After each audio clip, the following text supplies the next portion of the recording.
There we go. I'm just go. hitting We're the in. record button like I don't care. Back in the throne. Back on the throne, on the mayor's throne. I am. You look tired because I saw you stretch earlier. I am absolutely whacked out. I am tired. It's the change of the seasons. It affects. I don't know whether it's an age thing, but it seems to affect me more and more. When there's a change of season, it makes me kind of go a bit Pete Tong. Oh, I know it's going to rain when my elbow starts to twinge. Right. Oh, my arthritis plays up. First week of April. Yeah. I'm kind of feeling it. I was this episode is probably going to go out in like I don't know May or something, but Yeah. but I spent the weekend. I drove 8 hours up to see the total eclipse. Right. As it went across the states, and I have to say it was absolutely amazing. Was it? It was. It's if you ever get a chance to see a total eclipse, like there's like a million miles of difference between 99% of an eclipse and a total eclipse. It's like night and day, literally. Quite literally. Yeah. No, I mean, like it's surprising. Like as I watch the moon go across the sun and block out more of the sun, even when you get like the tiniest slither of sun left, it's still okay, and there's still a fair amount of light. I mean, it's like twilight, So it's like evening, but then as soon as it just blocks out the sun. Right. It's like reality changes and you're standing in a fucking strange planet and looking up at the sky. It's surprisingly shocking. I mean, you see images of it, right? With the kind of black moon and then the kind of like the sun with the corona around it. Yeah. But that's like it's like going to an amazing concert and someone takes a good photo of it, right, and goes, look, this is what it's like. You go, well no, because you can't. It's just one still image of an entire live thing, and it's shocking. It's like there's some part of your brain that kind of goes that just goes weird. Oh, it was brilliant.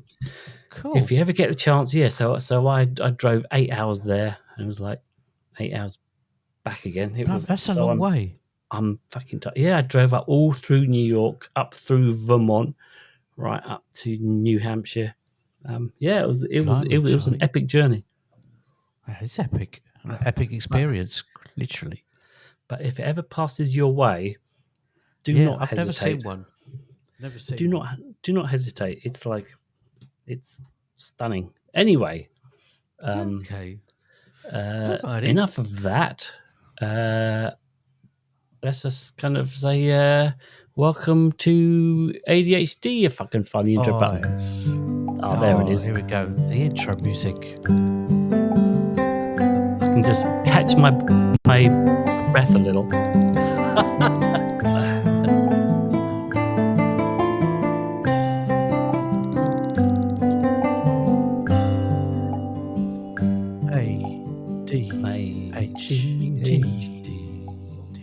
Oh, I love it. Okay. Hello, I'm Paul Thompson. I was diagnosed with combined ADHD some 8 months ago. Wow. And my name is Martin West, and I was diagnosed with ADHD in 2013, so quite a while back. A while back. Okay. So anyway, we're just two mates who, by coincidence or not, after 39 years of friendship, discovered that we're co-ADHDers. Now, it's really important to say that this is an entertainment podcast. Some people have doubts about that, actually, but it really is. It's an entertainment podcast about adult ADHD. It does not substitute, no, for individualized advice from qualified health professionals. So Nope. Don't toke. Don't toke any advice from us. We're just here to kind of all-inclusive ADHD park bench with room for everyone, including your doppelgangers, your alter egos, your body doubles, your chaperones, and even your best buddies. Still here? Great. Yeah. Then grab Then your jetpacks, your pedalos, space hoppers, or any other transportation methods, and let us take you to ADHD, an imaginary town that we've created in our minds. In our minds, where we like to explore different parts of AD and the D, AD and the HD. oh Yeah, man, I who would have know. thought that I've got ADHD? You never know it, judging Oh by that man. slick intro. And we start off, as always, here in the town hall in the mayor's office, where we, the joint mayors of ADHD, take care of business. And I'm just looking at. Go on, Every what? time I do that intro segment, I Yes. realise. I mean, I always I have to take a run up to it. I Mm-hmm. can't just like do it. I have to take a run up to it and go, and like go through it. And I've no poise at all. It's just I've never had poise. Have you ever had Right. poise? Me, It's just not something very. I do. Can I mask poise? Is the real is the real Yeah, question. Sometimes yes, but it takes a lot of effort. yeah. Did you ever? It happens to me. I see someone who has poise. And I think, oh, you bastard! I know. I I'd like know. to have a bit of that. Give me some of that Give me poise. all of that. Give me all Yeah. of it. The whole packet. Yeah. Okay. So on this week's agenda, a bit of a new one for us. We have like a listener question, Mm-hmm. and I will find the asker of the question at some point and put his link in the show notes. You can go and follow him. For God's sake! But I was frantically looking for it earlier, couldn't find it, which was annoying. Okay. But we will stick his name up in the Yep. show notes. And the question was, what was I the guess he knows who he question? is. He knows who he You is. know who you are. You know who you All are. right. Come on. So the Spill the beans. question was about ADHD in the modern workplace. He was interested in our thoughts on Yeah. ADHD in the modern workplace. So Yeah. good question. We are both people who have been in the modern workforce. We're So combined 70 years in the combined oh in Jesus, the 70 freaking years. That's a lot that's of fun. time. That is too much to even think about. Yeah. So I think, where are we going today, Pulio, to talk I about it? think we're going to the library, Martin. I think Oh we were. yeah, That was yeah.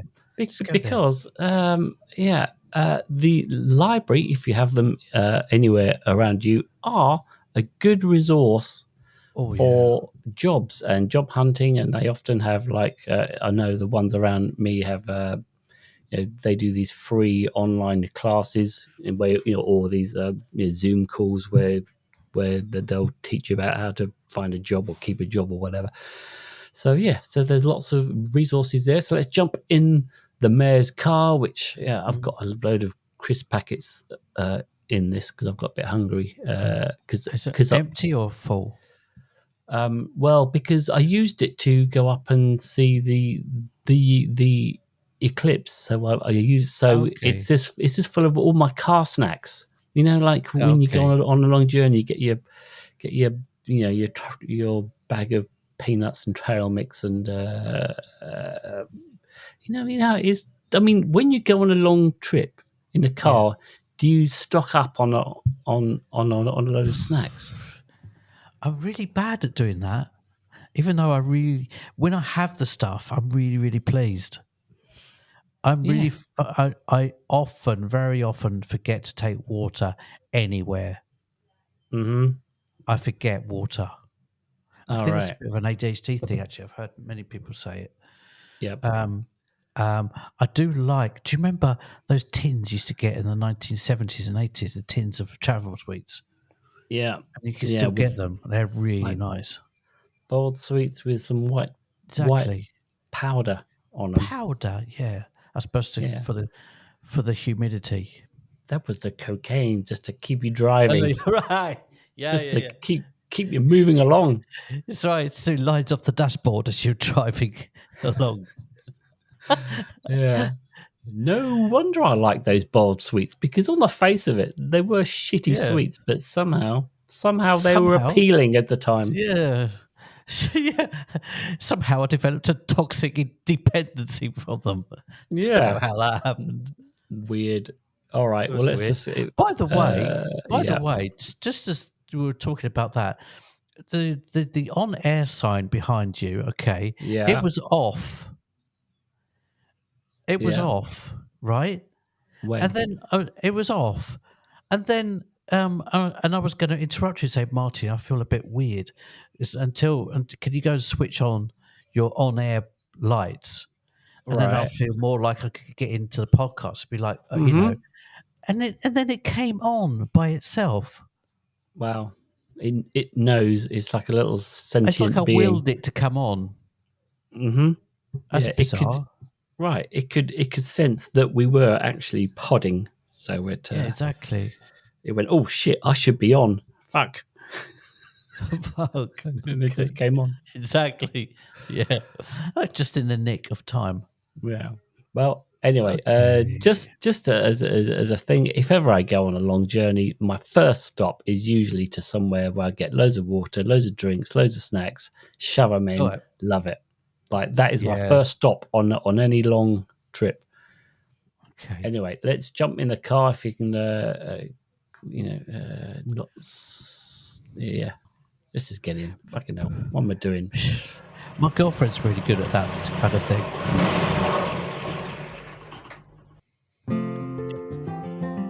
Oh, Yes, the library has its own music, of course. and this is it. As it should. Indeed. Okay.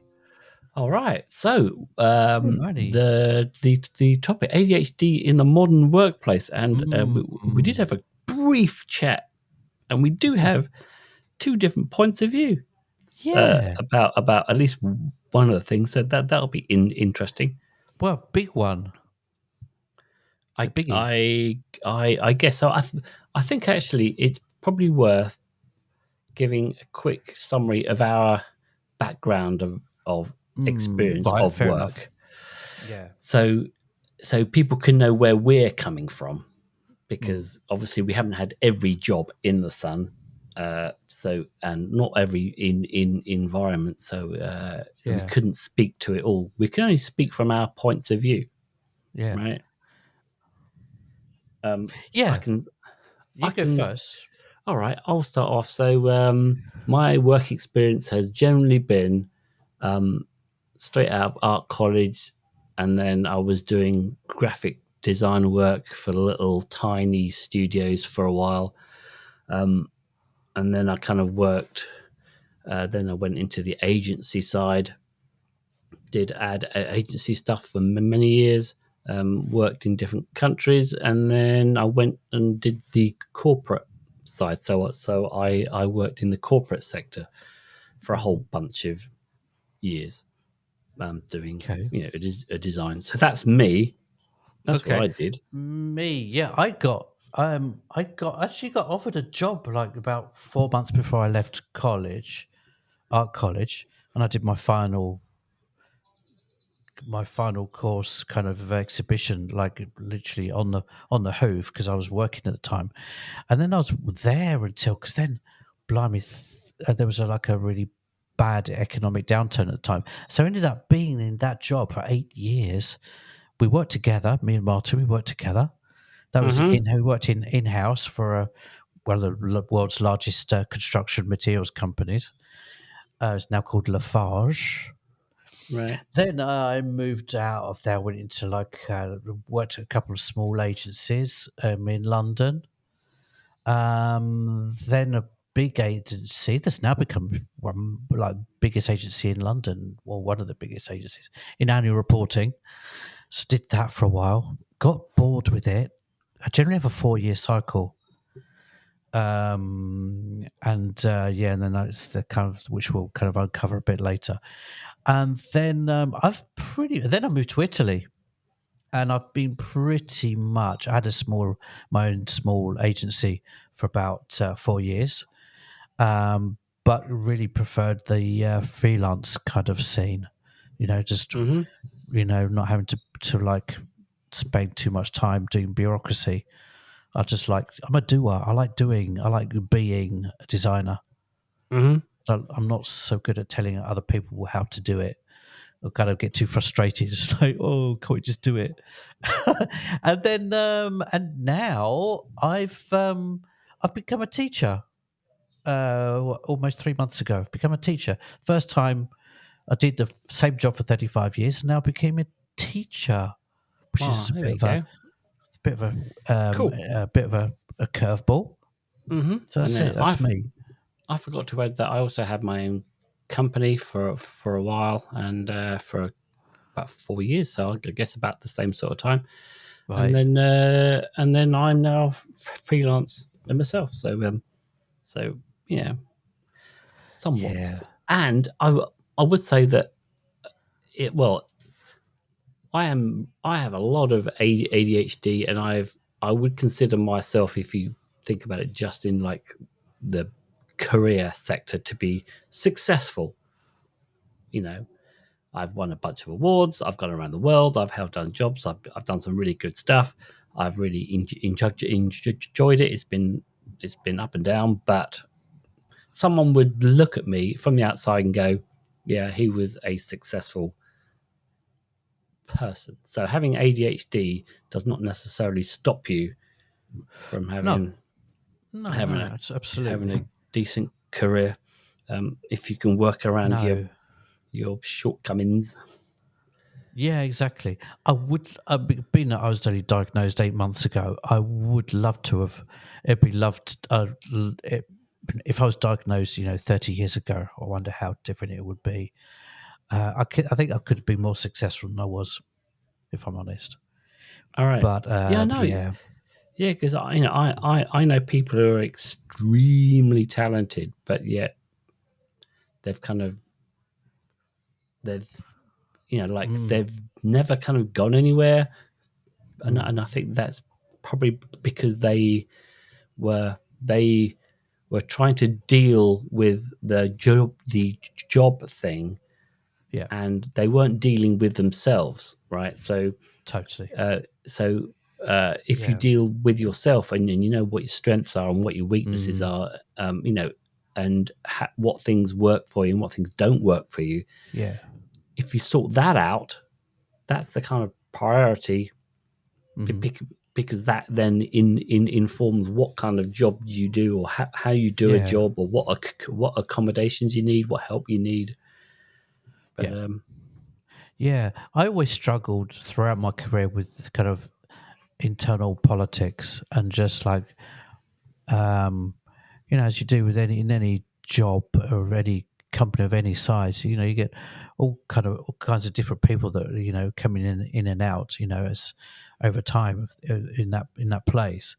And I just really, really struggled very, very often with just dealing with things that I thought were, in my mind, in my ADHD mind, stuff that was either unnecessary, unwanted, inappropriate, or sometimes just downright crap. And I just couldn't deal with it. And I get really frustrated, take it very personally, generally, and implode and burn some bridges on the way out. That's pretty much it. Burn history. Burn those bridges. All down. Oh God, yeah, totally. So yeah. Because I think that yes, there's a lot of struggles, but it's also important to remember, if you've got ADHD, is that people with ADHD, have this kind of unique. They have a lot of unique abilities, whether it's like creativity or diversity of thought or good in a crisis, that not everyone has. So there's definite advantages, but Totally. as you say, there are also a whole bunch of disadvantages that really can trip you up.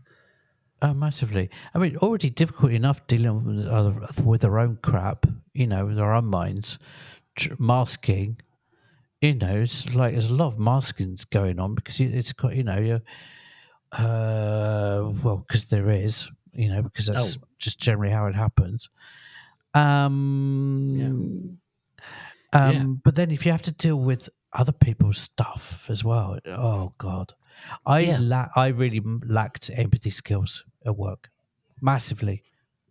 I took things so personally, everything, hypersensitive to everything, and mix that up with just someone who with the ADHD, who just needed to be stimulated all the time. And that's where my 4-year cycle kind of like it's all wrapped up into that. I often just got bored and just needed to move on. Yeah, that ADHD need for novelty tends to tends to kind of like take over at some point, because for sure. I remember in the annual reporting world that I used to do, I was working stupid hours. I remember once I got a cab home from the middle of central London, got a cab home at 2:00 in the morning, and thought, oh, getting home early this morning. Literally that thing of going home and you meet people going to work coming the other way. And then I would get up. My train was at 7:12 in the morning every morning.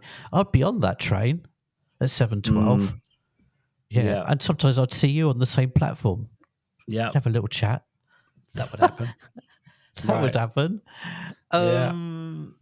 So what I would say is that if you have ADHD or your LDHD, the world is not set up for you. Basically, the whole workplace thing, everything is not set up to work with the ADHD brain. Unfortunately, I would say, if just like the advice I would give to anyone that with ADHD in the workplace is, I think acceptance is sometimes a useful thing to have. It's like, you will be misunderstood. You will be. It's difficult for us. It's often difficult for us to understand ourselves. So, can you imagine other people trying to understand how our minds work differently? Some people are even, how could I put it? Not scared as much, but kind of challenged by brains like ours that just seem to be like also personal as well. I've had this as well, being scared a bit about someone like me being like hypersensitive and can I can really read people really well just because I'm hyper vigilant. And over the years, that hypervigilance has made me, quite skilled in kind of reading people and situations. Right. And you get some people that could be really challenged by that.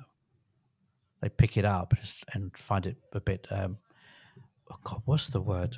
Yeah, but they're challenged by it. Yeah. All right. I do have a quick list which I could just zip down of if you have ADHD. These things you might find difficult in the workplace. Ooh, okay. So I'm going to zip down them. So, and then we can jump back on any of them. But so you might find it hard to manage time, get and stay organized, listen and pay attention, follow directions, complete assignments, pay attention to the details, get to work on time. Speak just when it's your turn Sit still, keep emotions under control. You may also have trouble with anger and procrastination. Procrastination. You know, on that thing, ADHD can also look different for men and where women. Symptoms in men are often more external, such as aggressive behavior, interrupting others, or angry outbursts. However, women's symptoms may be more internal. They may feel unmotivated or easily overwhelmed. That's what it says here. I'm not sure that's true. Have a hard time sleeping or have low self-esteem, according to some research. So there's a lot of stuff there that that we can have problems with, because you were saying, like out of that list, kind of. Well, like starting with low self-esteem, I think, blimey, it's not like human condition is based on low self-esteem, isn't it? Seems that way. Yeah, I think everything comes back to low self-esteem. Pretty much everything can go back to that. Right. I mean, things like managing time for me is one. So, God, I can't imagine how many times I've almost missed a meetings, or I have completely missed a meetings, or I've been late to a meeting because I've been squirreling down on a piece of work that I'm totally absorbed by, and I'm just like hyper focused on something, and then time doesn't exist, so my whole time blindness kind of goes. And then if I don't set an alarm for something to interrupt me, then I'm in the danger of missing shit. So this is where it's so interesting with ADHD. Is everyone is so different, because when I got my diagnosis 8 or 9 months ago, one of those, that was one of the things that came up as like a typical ADHD trait, right? Bad time management. I've always been really good with time management, just for probably different reasons. It's probably a masking technique. No, It's like, what it is in some ways, it's the same thing. So you can, for me, so as I say, so I just about managed to keep time, right? But for some people like you, at some point you will kind of go, oh crap, I really need to work out my time thing, right? And you'll hyper focus on that. Like it'll be like a big red flag when a time comes up. You'll be like, okay, I've got to work this, I've got to put this down, and it's still a cost, right? So the cost for me is I panic and I'm late, or I could be late, right? So there's that anxiety. Whereas your cost is the anxiety of, is the same anxiety. It's the anxiety of missing a meeting. So you'll be so anxious about missing it that you'll be like, it'll be like front of mind. I have to be there at 4 p.m. and that's. Well, I think I always thought, I always grew up, knowing clearly subconsciously at that point, growing up thinking like I had to try harder than everyone else because I was different. I always knew that. So I always thought that in work, I always had to try harder than everyone else. So for me, I was just really hyper focused on working really hard and being really punctual and just being professional and everything. I think I mean, I was driven by fear for most of the time. Really was. The fear of failure was what drove me. But then guess what happens? The batteries ran out. Right. About 10 years, 12 years ago. I was like total and utter exhaustion, breakdown, wheels fell off, etc., etc. And I could see it. Now, looking back, I could see it. I was running out of steam, because you can't go on like that. No. Well, some people do, maybe, but I couldn't. No, No, I don't think anyone can. I think one of the big differences with me is that I do the same thing in that certainly if I'll put in a lot of effort onto a project, and if the projects keep coming up, I'm just like and I'm just having a lot of fun, and I'm just like putting a lot of energy into something, and I'm burning the candle. At some point, I will go, oh no, I I need to rest, right? So at some point I filtered out what I really needed to pay attention to and what I could let slide. Yeah, Right. Okay. so part of the ADHD thing can be perfectionism, right? Is that you want everything to be exactly right, Yeah. and you put a lot of effort into like making sure that it's cool. Which is exactly why I had problems with internal politics, because people got in the way with like dumb stuff. It was okay if it was like if I thought that if I my vision for any project had a certain potential, okay, and people got in the way of that, it would drive me insane. It would really drive me insane, with like dumb politics or people sometimes, narcissistic behaviors in the workplace. I used to just implode on that. Yeah. Yeah, Um, so at some point, I let go of that perfectionism and I let stuff slide. Like hmm if it wasn't very important, I just let it go. So Yeah. I let a lot of stuff go, and then that saved me from that hmm burnout because I was only concentrating on the really Yeah. important stuff, and I let a lot of other stuff kind of go. Um, and that's how Yeah. and I could even in never let personal, things go. I could right, never do that. I couldn't ever let go. right. And I think that is that saved me from all of that burnout Yeah. Yeah. and crash Yeah. in the end. Just like, you know what, it's not worth Mm, it. That whatever. yeah. But then, see, that's what happened to me recently. Well, I've kind of in the middle of changing jobs because it's kind of like it's not like I've given up one and started another. I'm still doing both. Um, but I started to give up. I started to realize that certain things didn't matter, right? But then I wasn't getting the stimulus from that. My stimulus was the fear factor, and when I Right. realized there was nothing to be scared of, I lost my motivation. All right. So it's all screwed up. It's a bit, but then also, to be honest, also the kind of the interesting projects for me kind of dried up quite a lot.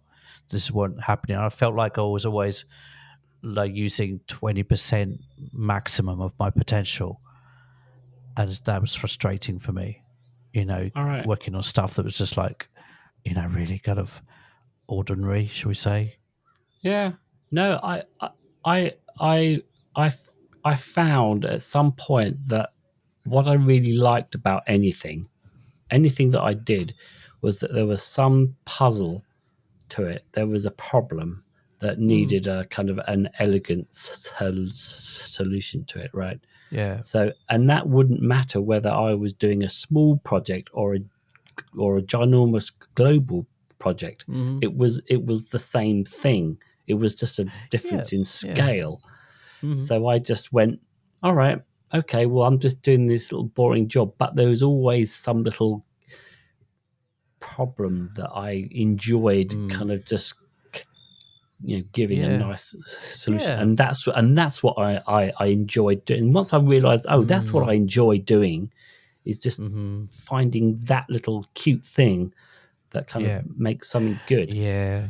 Yeah. For me, that often depended on the type of client I had. If I had worked with a great client, a really small company in the northeast of Italy, just a family run business, coach building. So I don't know what that is in America. Is coach building work in America?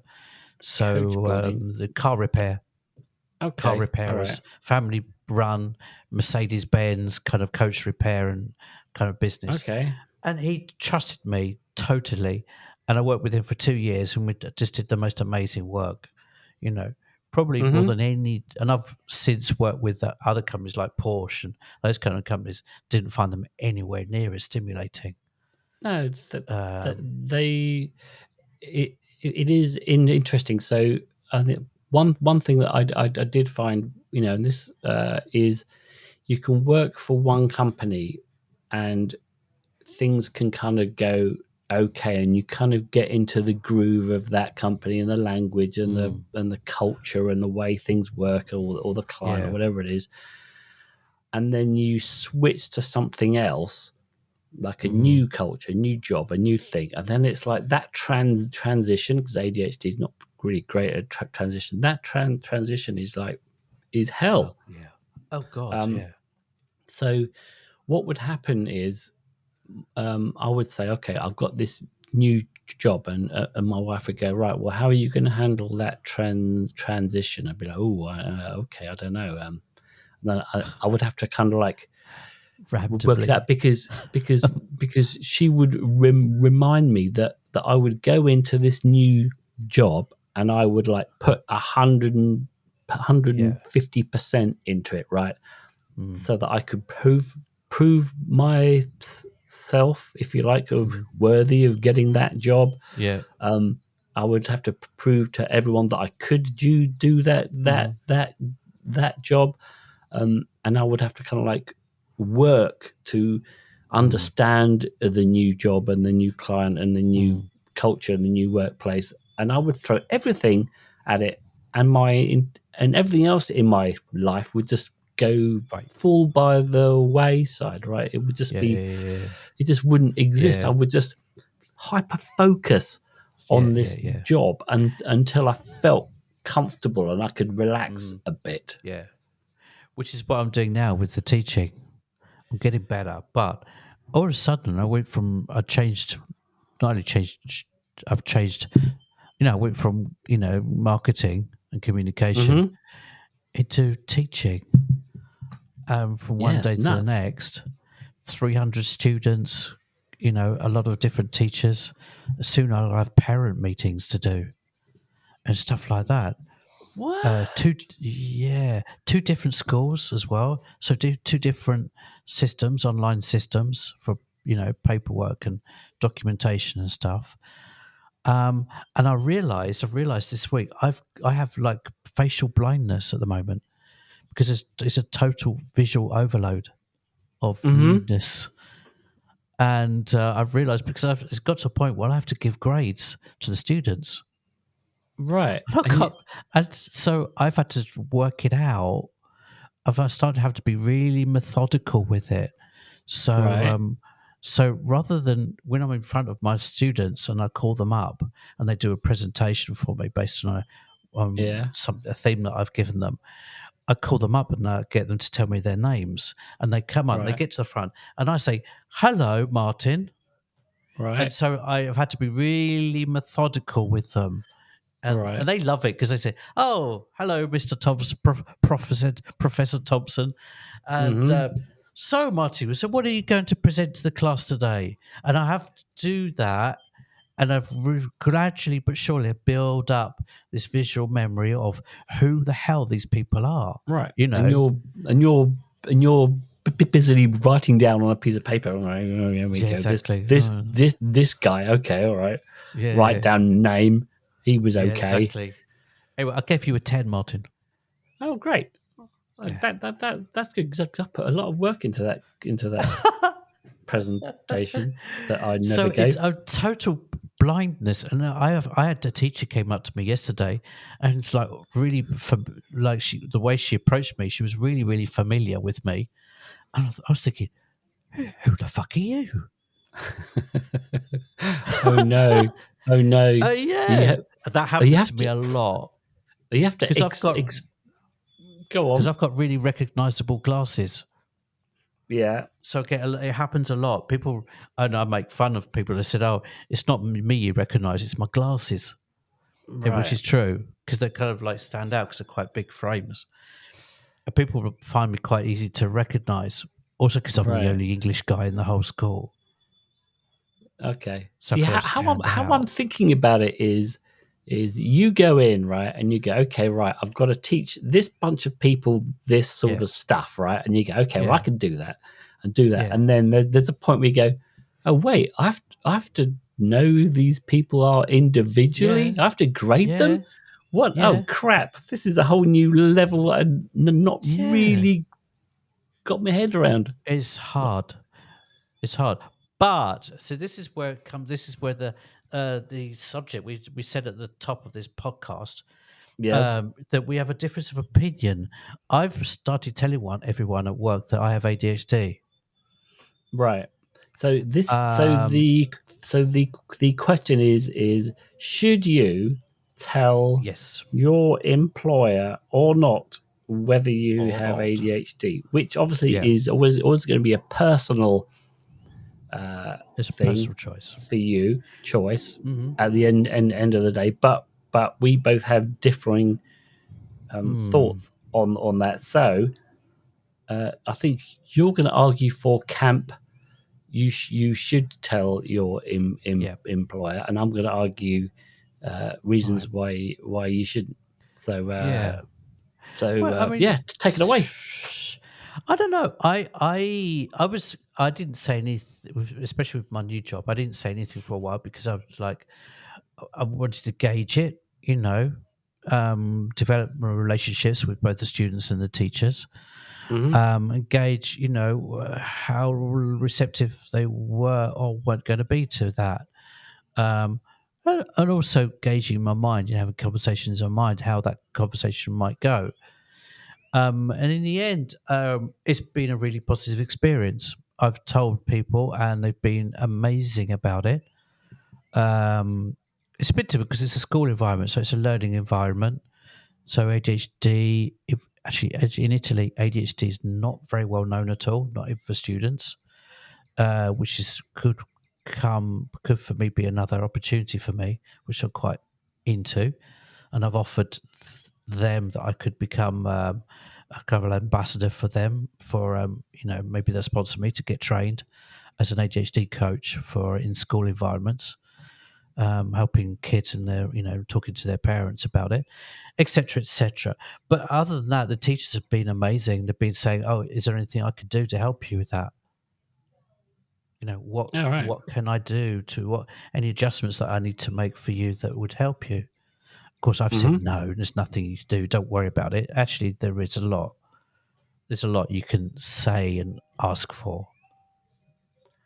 Right. Yeah, Yeah, because there are accommodations that you yeah. can Well, get. also they're Right. legally supposed to because it is officially well, at least in America, Canada, and the UK, it's officially it's a disability, so they're expected to make reasonable adjustments for us. Right.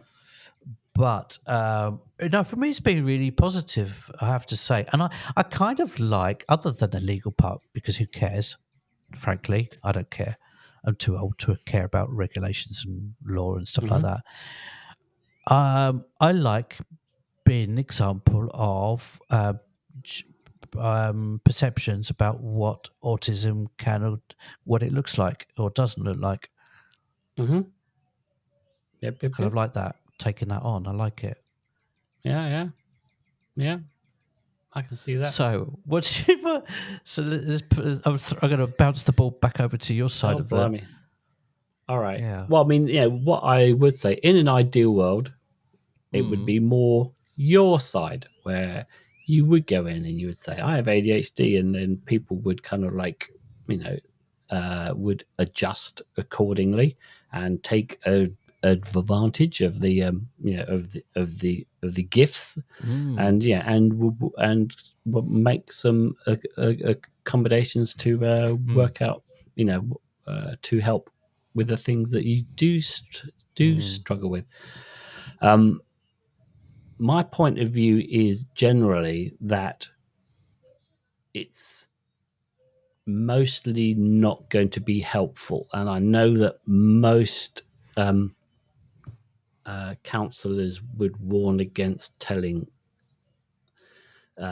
people. So, and the reason for that is you can go for the accommodation without necessarily saying that you have ADHD, right? So you could say, look, I would find it, so you could say to your boss, say, if you were in an office environment, can I wear headphones because I concentrate so much better with headphones, and I can do a much better job if I can put headphones on, without saying I have ADHD, therefore, can I have headphones because I work better? It's like that ADHD part may not necessarily help you. The headphones are going to help you.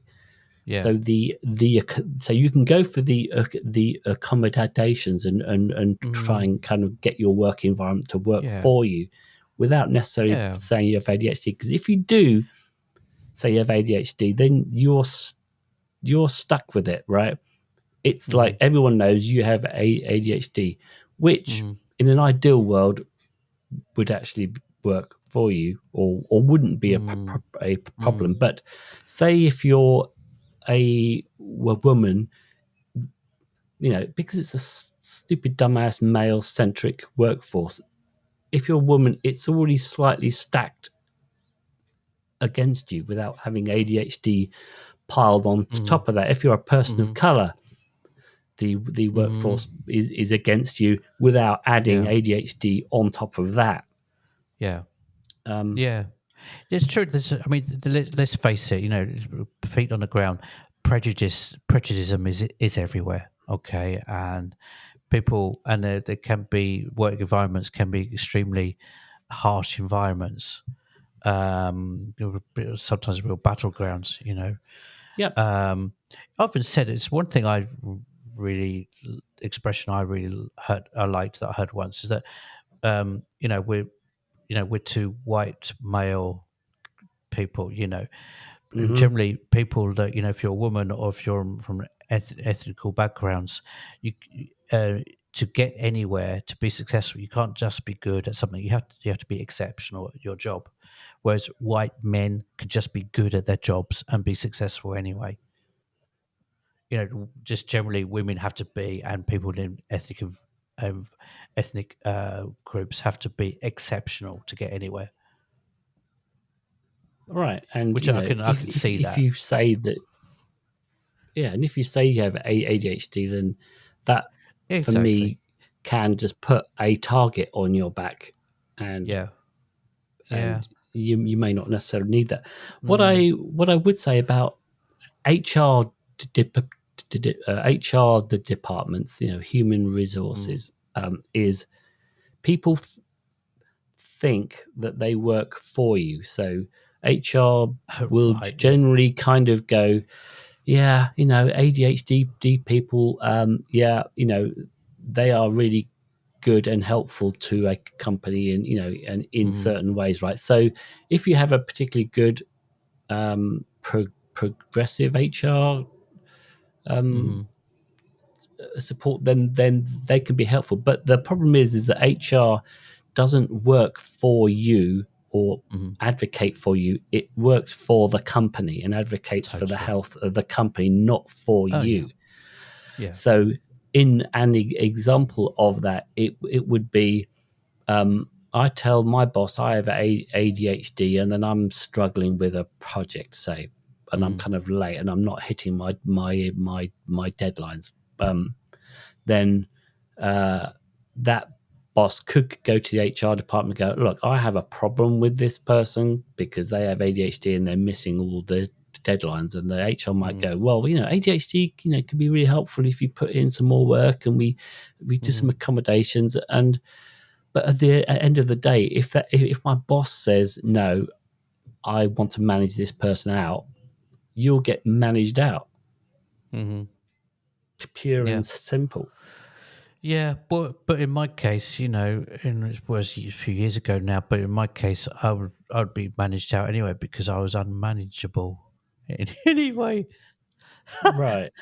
I was called a loose cannon in one Mm-hmm. agency, so I can lose my shit anyway, and I probably yeah. I mean, obviously, the first point is to take care of yourself. That's the first point. Right. Get help where you can. Educate yourself. Build up your skills. Recognize patterns. Work on yourself. That's the first point.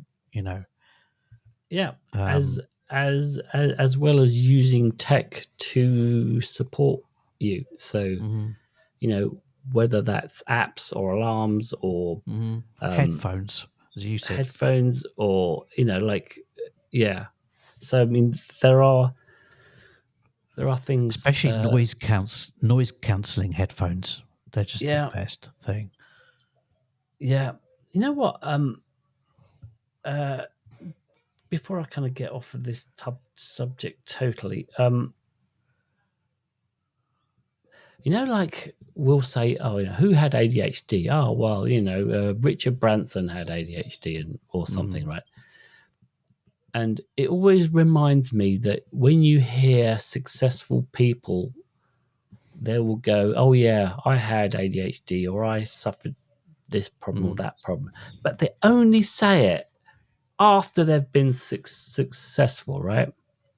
It's Yeah. always, it's always, look, I'm now successful. I'm now allowed the opportunity to go, oh, yeah, well, actually, for most of my career, I had bad ADHD or I was autistic and uh, you know, so, but they would never have said it.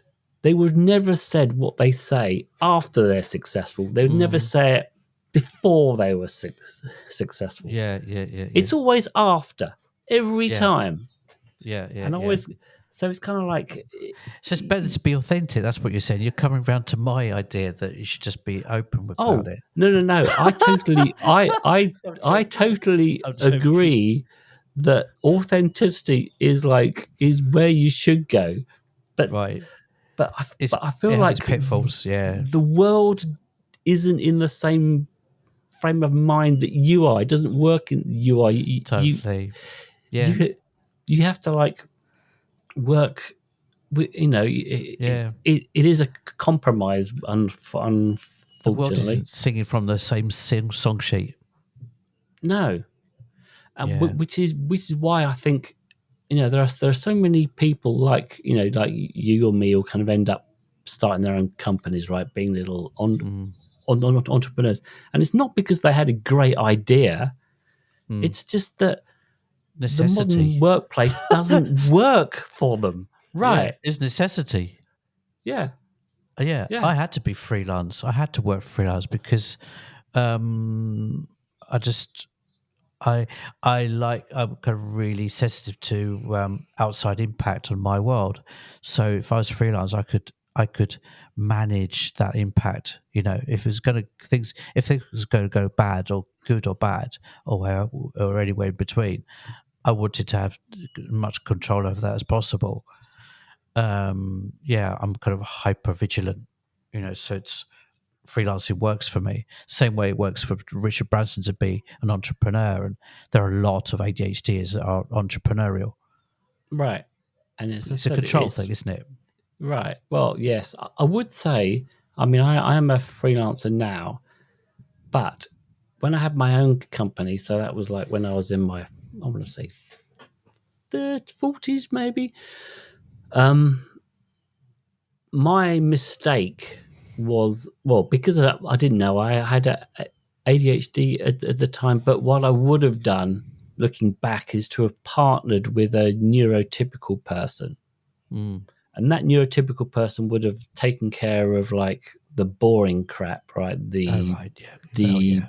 paperwork, the bureaucracy, all the Mm. all the kind of boring stuff, and then it would have just allowed me to do all the fun, creative stuff. Yeah. And if I'd done that, if I'd found a neurotypical Totally. person, Yeah.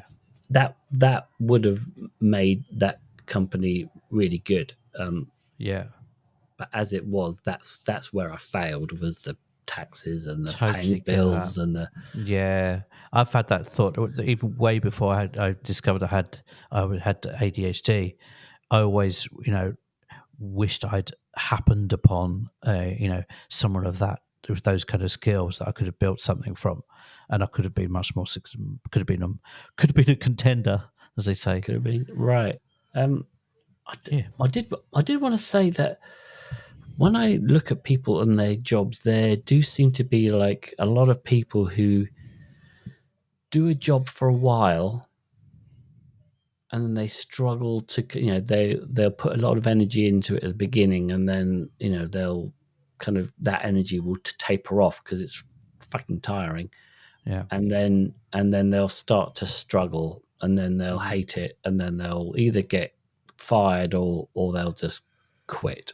They'll just rage quit, and then just kind of go, you know what, I can't be done with this, and they'll find something else. And then there's this kind of like cycle of like getting a job, ticking that box, next job, leaving it, ticking those boxes, right.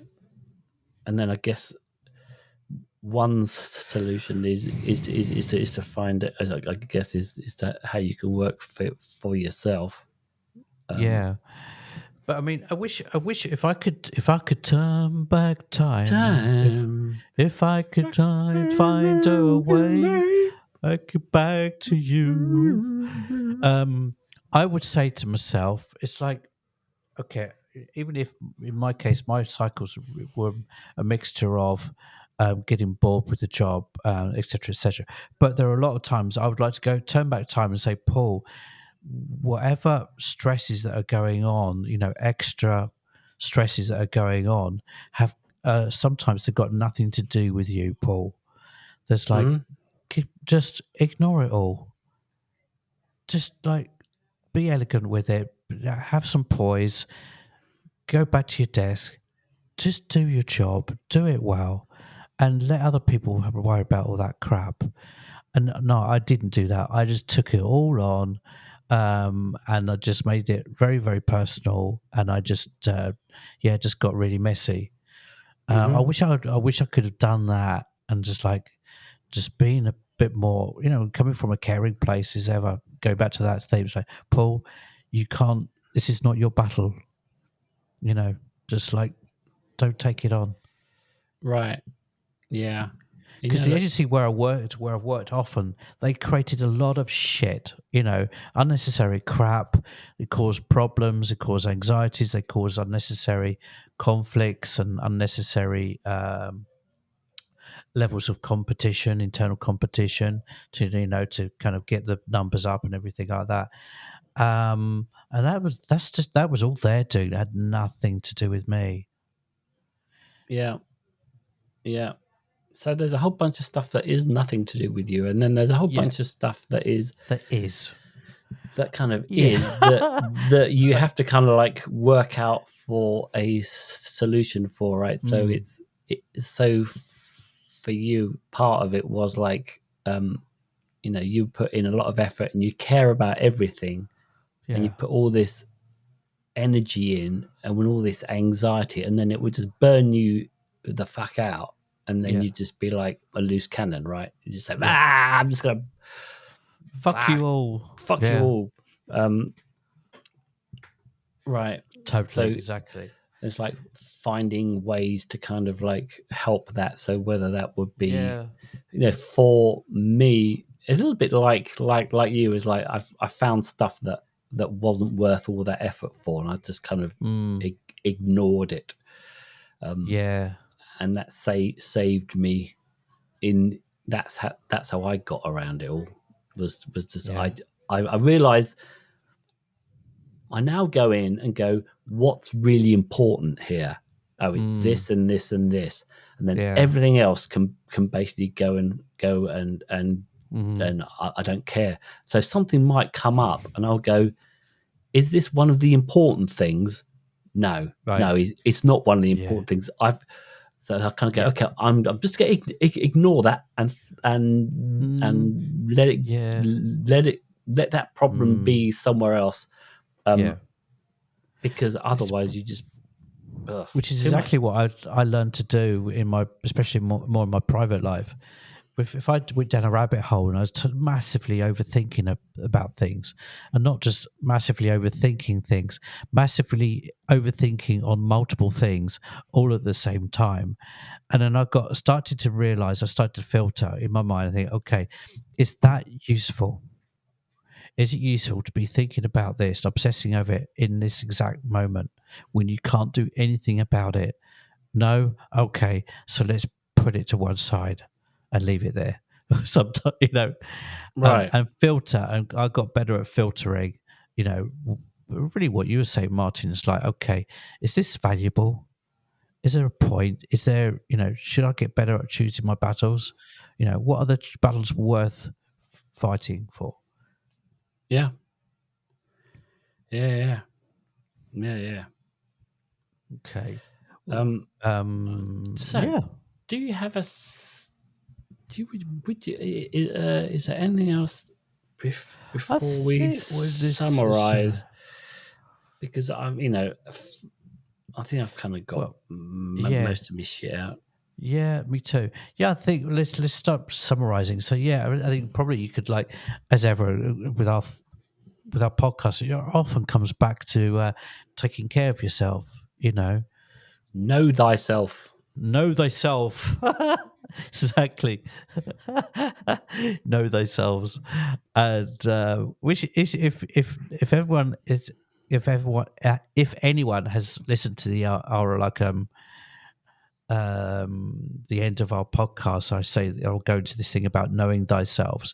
It's actually a battle cry from my Scottish kin, my clan. There's something that every family, apparently every clan, Scottish clan, had their own battle cry, and my family's battle cry was like, "Run away, run away!" Why was know thyself?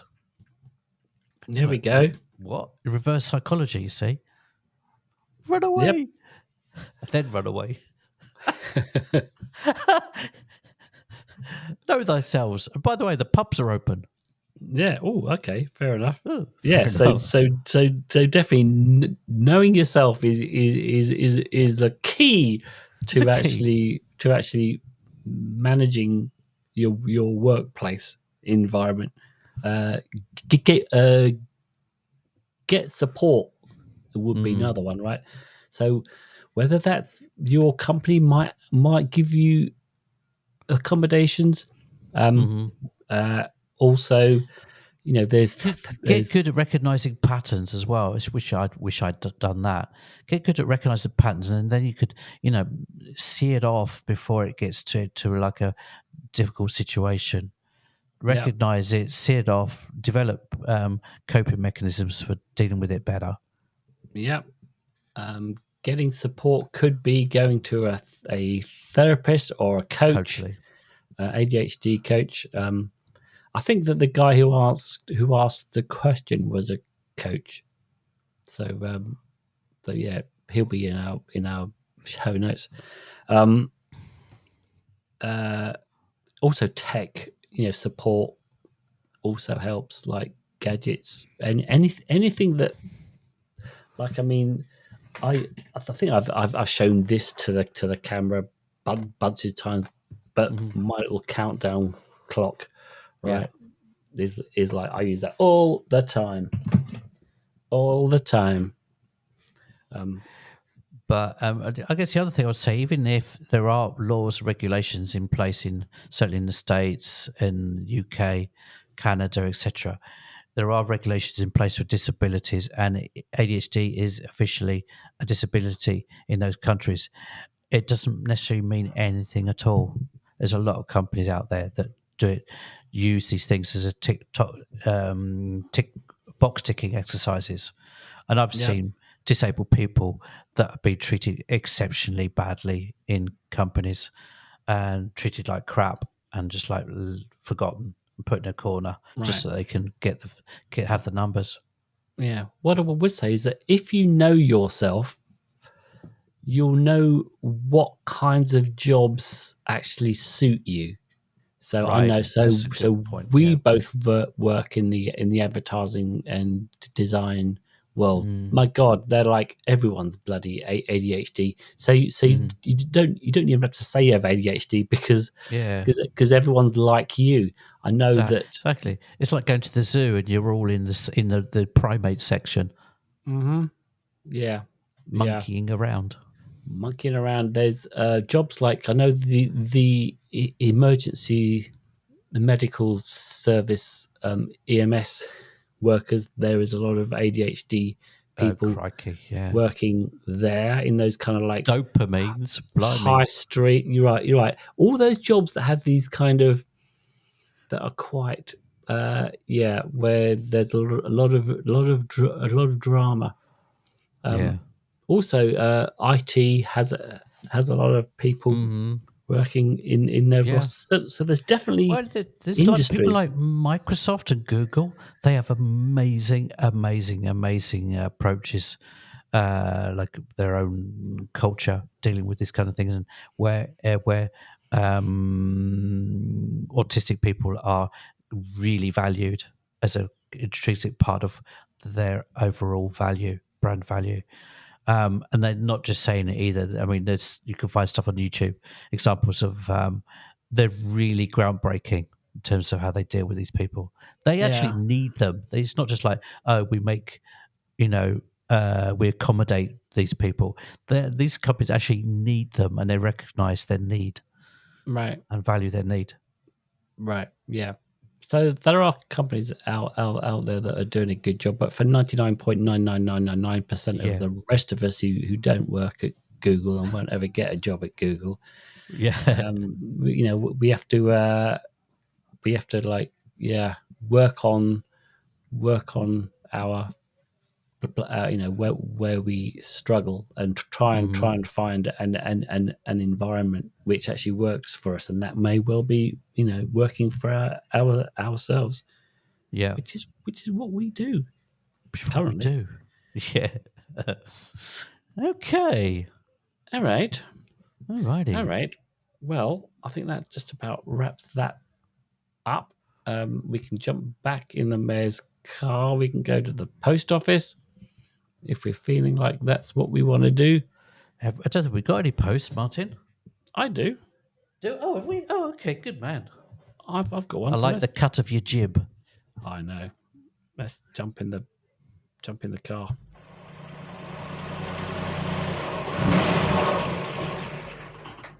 There we go. Just a quick jaunt to the post office. Not much of a line, thankfully. So we did have a message on the TikToks from my ADHD journey. You know who you are. You listen to our podcast. He says, listening to your podcast, I can hear what a journey it's been for you.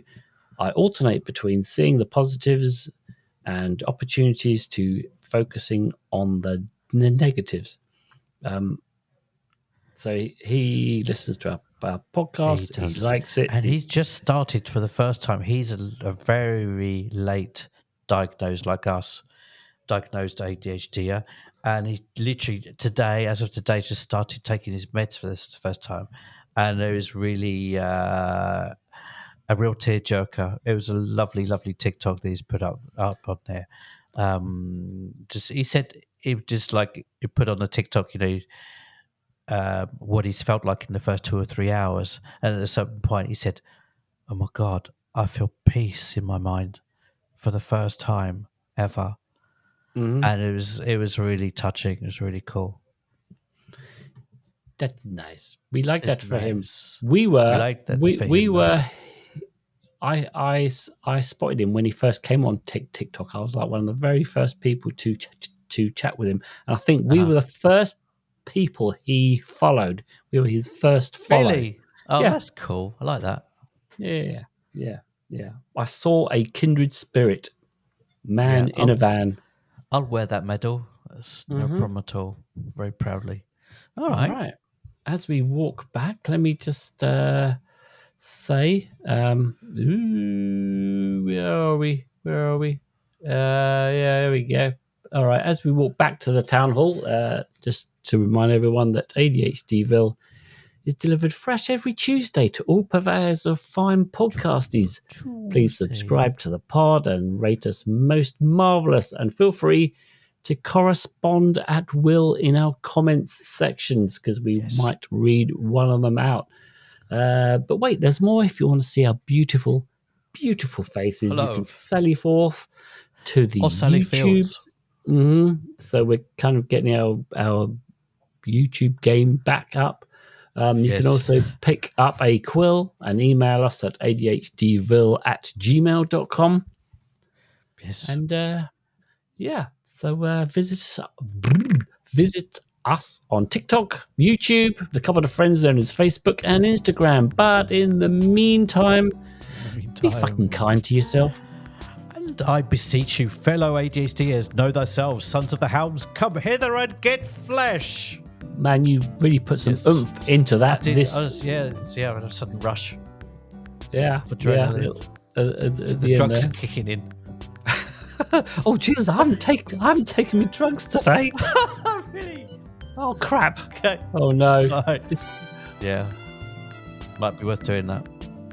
There, says the mayor. That's that.